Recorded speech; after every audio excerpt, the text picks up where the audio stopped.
નાયબ મુખ્યમંત્રી Shri Harsh Sanghavi Surat railway station પહોંચ્યા. સ્વાગત રેલી ન યોજવા અપીલ કરી. દિવાળીના પર્વના કારણે સામાન્ય નાગરિકોને અગવડતા ન પડે તે માટે સ્વાગત રેલી રદ કરાવી. નાયબ મુખ્યમંત્રી શ્રી સીધા કાર્યક્રમ સ્થળે પહોંચશે.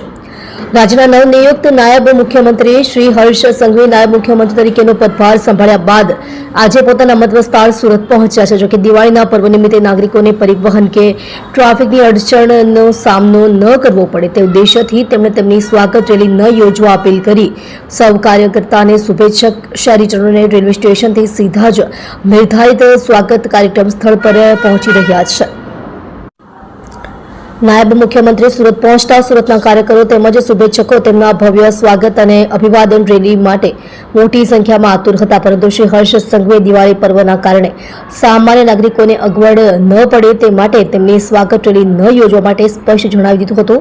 દિવાળીના માહોલમાં ખૂબ મોટી સંખ્યામાં સુરતના માર્ગો પર જો સ્વાગત રેલી યોજાય તો સામાન્ય જનતાને મોટી અગવડતા પડે તે જનહિતને પ્રાથમિકતા આપતા શ્રી હર્ષ સંઘવીના આ પગલાંને કાર્યકરો તેમજ નાગરિકોએ પણ આવકાર્યો છે.